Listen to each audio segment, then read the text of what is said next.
Hello friend, welcome है आपका इस वीडियो में। आज हम इस वीडियो में बात करने वाले हैं कि क्या 1 से 2 दिसंबर को होने वाली जो आहूत होने वाली विशेष सत्र में जो डिसीजन लिया जाएगा, वो क्या स्टूडेंट के पक्ष में होगा या फिर आरक्षण का मुद्दा उसमें सॉल्व होगा कि और आगे एक्सटेंड इसका मुद्दा और आगे चलेगा। इसी के बारे में फैक्ट्स के साथ में बात करेंगे कि क्या इसकी प्रोबेबिलिटी हो सकती है। तो without any further ado let's start the video.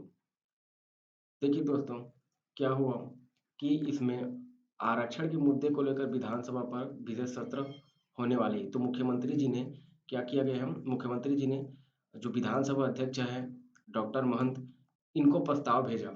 तो अब प्रस्ताव भेजने के पश्चात क्या हुआ, जो राज्यपाल है अनुसुईया उइके जी, उन्होंने 15वें सत्र आहूत करने की मंजूरी दे दी।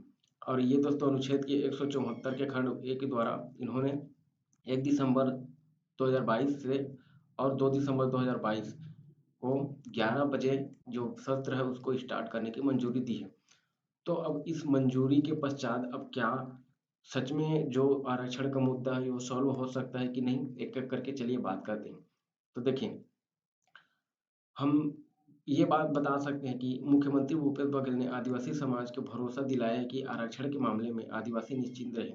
उनको 32% आरक्षण का लाभ दिलाने के लिए हम हर संभव प्रयास कर रहे हैं। उनका कहना यही है कि हम आरक्षण जो 32% आदिवासियों का है उसको दिलाकर ही रहेंगे।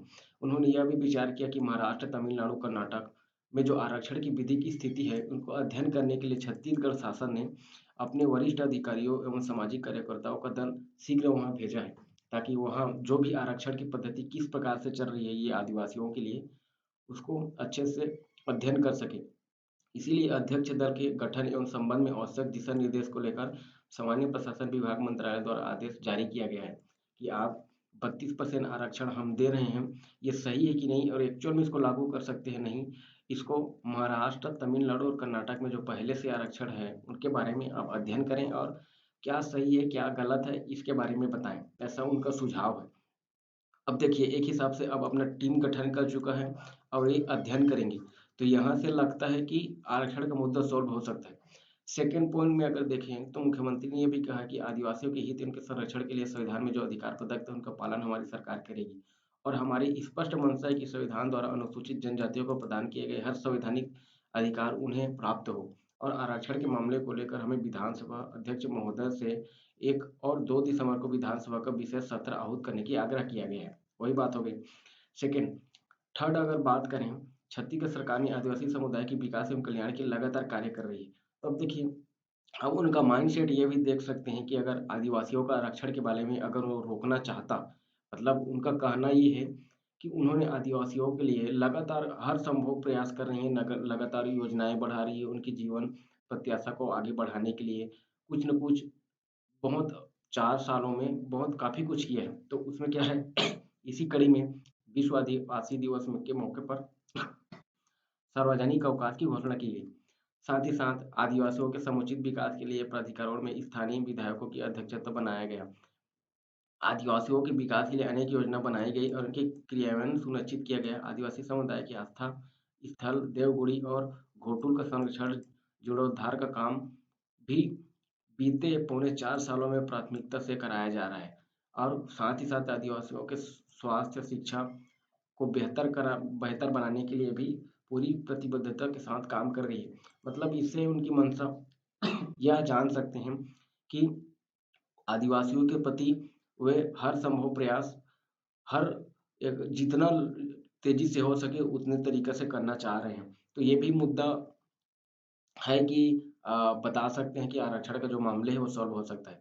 साथ ही साथ अगर इस पॉइंट को पढ़ें तो मुख्यमंत्री के नेतृत्व में आदिवासी बहुल्य जिलों के लिए विशेष प्रावधान किया गया है। छत्तीसगढ़ में राष्ट्रीय आदिवासी नृत्य महोत्सव का आयोजन किया गया और छत्तीसगढ़ की आदिवासी संस्कृति सभ्यता अंतर्राष्ट्रीय स्तर पर पहचान दिलाने के लिए काम लगातार किए जा रहे हैं। और साथ ही साथ वनवासियों के हितों को ध्यान में रखते हुए वंचितों को वन अधिकार पत्र विवरण और पेशा कानून के लिए छत्तीसगढ़ सरकार कार्य की है।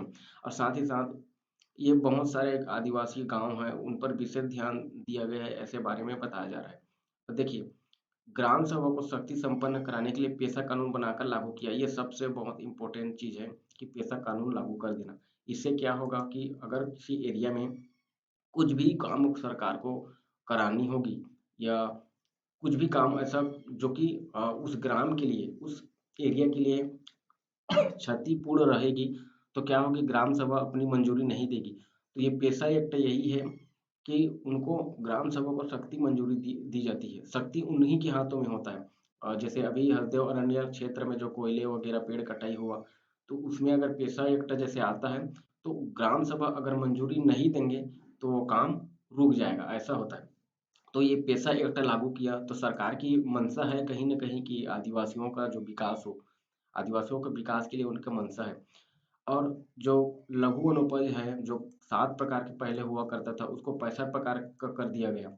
और इसके तेंदुपत्ता का समर्थन मूल्य वो 2500 से बढ़ाकर 4000 कर दिया। तो हम ये बता सकते हैं, इसके साथ ही साथ बहुत सारे जो उद्योग हैं, वे भी लगाए गए हैं आदिवासियों के लिए।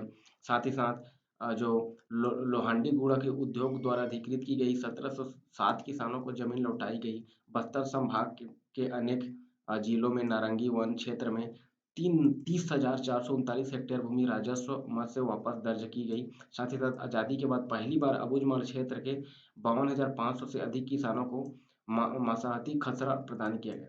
तो इससे क्या बताया जा सकता है, इस सब पॉइंट से हम ये थोड़ा सुनिश्चित कर सकते हैं कि देखिए, जो आरक्षण का मामला है, वो इतना ईज़ी नहीं है कि तुरंत उस पर फैसला दिया जा सके, क्योंकि सभी तरफ से जितने भी क्षेत्र हैं, उन सभी को देखना पड़ेगा। क्योंकि अगर अ, अपनी मर्ज़ी से अगर 50% रोस्टर जारी कर देता है, तो जो आदिवासी बहुल्य जो लोग हैं, वो उनका विरोध करेंगे। अगर 50% आरक्षण जारी न करके अगर पहले जैसे थे उतना ही 58% अगर आरक्षण जारी कर देते हैं, तो हाई कोर्ट का जो डिसीजन है वो फ़ाल्स हो जाएगा, तो उस कारण से भी पेंडिंग हो जाएगा। तो अब सरकार को सोचना ये है और सोचना इसीलिए पड़ रहा है कि एक्चुअल में 32% आरक्षण सच में दिया जा सकता है कि नहीं? तो इसीलिए जो पहले से अलग-अलग जो स्टेट है, वहाँ कितना आरक्षण है या जो आरक्षण सही है कि नहीं, गलत तरीक़ा से दिया गया है कि सही तरीक़ा से दिया गया है, इन 2-3 राज्यों में उसका अध्ययन करेगा। तत्पश्चात फैसला सुनाया जाएगा, ये विधानसभा का जो विशेष सत्र दिया गया है उसमें।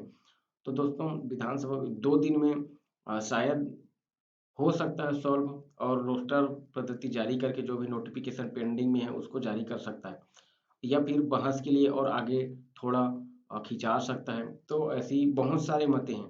तो अब क्या पक्ष गवर्नमेंट लेती है जो आदिवासी बहुल्य लोगों के लिए और ख़ास करके युवाओं के लिए, यह देखने को होगा। तो 1 और 2 दिसंबर को इस बात की फैसला हो जाएगी कि एक्चुअल में रोस्टर पद्धति जारी होगा कि नहीं, मतलब सरकार को डिसीजन ले पा रहे हैं कि नहीं, जो न तो आदिवासियों के विरुद्ध हो और न ही कोर्ट के जो डिसीजन है उसके विरुद्ध हो। तो सरकार को इसीलिए वो मत में फंसे हुए हैं कि एक्चुअल में डिसीजन क्या लिया जाए। तो इसीलिए अधिकारीगण हो, सामाजिक कार्यकर्ता हो, या विभिन्न तरीकों से पूछताछ करते हुए उस 1 से 2 दिसंबर को जो विशेष सत्र होगा उसमें इसके बारे में चर्चा होगी। तो दोस्तों, इस वीडियो में इतना ही था। अगर आपको वीडियो अच्छा लगा होगा तो प्लीज़ वीडियो को लाइक और सब्सक्राइब करें। और हाँ, अपना मत भी ज़रूर बताएँ कमेंट सेक्शन में कि एक्चुअल में आपके मत के हिसाब से क्या ये जो आरक्षण का मामला है वो सॉल्व हो सकता है कि नहीं? तो कमेंट करके ज़रूर बताएँ। धन्यवाद।